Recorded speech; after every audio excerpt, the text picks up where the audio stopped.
ಕರ್ನಾಟಕ ಸರ್ಕಾರದ 2024-25ನೇ ಸಾಲಿನ ಬಜೆಟ್ ಅಧಿವೇಶನದಲ್ಲಿ ರೈತ ಸಮುದಾಯಕ್ಕೆ ಶೇಕಡ 60ರಷ್ಟು ಹಣವನ್ನು ಮೀಸಲಾಗಿರಬೇಕಂತ ಒತ್ತಾಯವನ್ನು ಮಾಡ್ತಾ ಇದ್ದೀವಿ. ಅದರಲ್ಲಿ 10% ಹಣವನ್ನು ರೈತರಿಗೆ ಆವತ್ತು ನಿಧಿ ಇಡಗಂಟೆ ಅಂತ ಮಾಡಬೇಕು. ರೈತರ ಕಷ್ಟ ಕಾಲದಲ್ಲಿ ಬಳಸಿಕೊಳ್ಳಲಿಕ್ಕೆ ಬರ ಪರಿಹಾರ, ನೆರೆ ಹಾವಳಿ, ಮಹಾಪೂರ ಇಂಥ ಸಂದಿಗ್ಧ ಪರಿಸ್ಥಿತಿ ಬಳಸಲಿಕ್ಕೆ ಅನುಕೂಲ ಆಗ್ತಿದಂತೆ.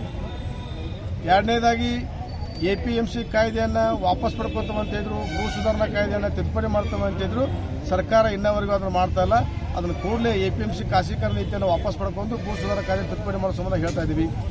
ಆಮೇಲೆ ಇನ್ನೊಂದು ಪ್ರಮುಖವಾದ ವಿಷಯ, ಕರ್ನಾಟಕ ಸರ್ಕಾರ ರೈತರ ಋಣ ಪರಿಹಾರ ಆಯೋಗವನ್ನು ರಚನೆ ಮಾಡ್ಕೋಬೇಕು. ಕರ್ನಾಟಕ ರಾಜ್ಯ ಉಚ್ಚ ನ್ಯಾಯಾಲಯದ ಹೈಕೋರ್ಟ್ ನ್ಯಾಯಾಧೀಶರ ನೇತೃತ್ವದಲ್ಲಿ ಒಂದು ರೈತರ ಸಾಲ ಆತ್ಮಹತ್ಯೆ ತಡೆಗಟ್ಟಬೇಕು, ರೈತರ ಸಾಲವನ್ನು ಕಡಿಮೆ ಮಾಡಬೇಕು, ಅವ್ರಿಗೆ ಪರಿಹಾರ ಕಂಡುಕೊಳ್ಳೋ ಸಂಬಂಧವಾಗಿ ಒಂದು ಯೋಗ್ಯ ನಿರ್ಣಯ ಕೈಗೊಳ್ಳೋ ಸಂಬಂಧ ಒಂದು ಕಮಿಟಿ ರಚನೆ ಮಾಡಿ ಶಾಶ್ವತವಾದ ಆಯೋಗವನ್ನು ರಚನೆ ಮಾಡಬೇಕಂತ ಒತ್ತಾಯವನ್ನು ತಮ್ಮ ಮೂಲಕ ಮಾಡ್ತಾ ಇದ್ದೀವಿ.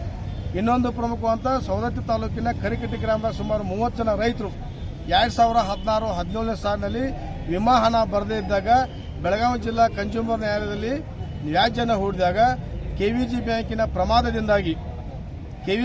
ಪ್ರಮಾದದಿಂದಾಗಿ ರೈತರಿಗೆ ಹಣ ಬರೋ ತೊಂದರೆ ಆಗಿದೆ ಅನ್ನೋ ಸಂಬಂಧವಾಗಿ ಬ್ಯಾಂಕಿನವರ ಪರಿಹಾರವನ್ನು ಕೊಡಬೇಕು, ವಿಮಾನ ಬಿಡುಗಡೆ ಮೊತ್ತವನ್ನು ಭರಿಸಬೇಕಂತೇಳಿ KVG ಬ್ಯಾಂಕಿಗೆ ಆದೇಶ ಮಾಡಿದೆ. ಆ ಆದೇಶದ ವಿರುದ್ಧ ಬ್ಯಾಂಕಿನವರು ಸ್ಟೇಟ್ ಕನ್ಸ್ಯೂಮರ್ಗೆ ಹೋಗಿದ್ದಾರೆ. ಆ ಸ್ಟೇಟ್ ಕನ್ಸ್ಯೂಮರ್ ವಿರುದ್ಧ ಶ್ರೀರಾಮ್ ಫೈನಾನ್ಸ್ ಇನ್ಶೂರೆನ್ಸ್ ಅನ್ನೋದು ಯಾವುದೋ ಒಂದು ಇನ್ಶೂರೆನ್ಸ್ ಕಂಪನಿ ಇದೆ. ಇನ್ಶೂರೆನ್ಸ್ ಕಂಪನಿಯವರು ಸ್ಟೇಟ್ ತಂದುಬಿಟ್ಟಾರೆ.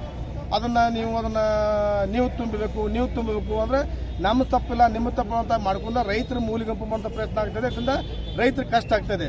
ದಯವಿಟ್ಟು ಜಿಲ್ಲಾಡಳಿತ ಆಗಲಿ ಸರ್ಕಾರ ಆಗಲಿ ಮಧ್ಯಸ್ಥಿಕೆ ವಹಿಸಿ ರೈತರ ಪರವಾಗಿ ವಾದ ಮಂಡಿಸಬೇಕು. ಇಲ್ಲಾಂದ್ರೆ ರೈತರ ಹಣವನ್ನು ಕೊಡಿಸುವಲ್ಲಿ ಮಧ್ಯಸ್ಥಿಕೆ ವಹಿಸಬೇಕು ಅನ್ನುವಂಥ ಮಾತನ್ನು ತಮ್ಮ ಮೂಲಕ ನಾನು ಜಿಲ್ಲಾಡಳಿತಕ್ಕೆ ನಾವು ಮನವಿಯನ್ನು ಕೊಟ್ಟಿದ್ದೀನಿ.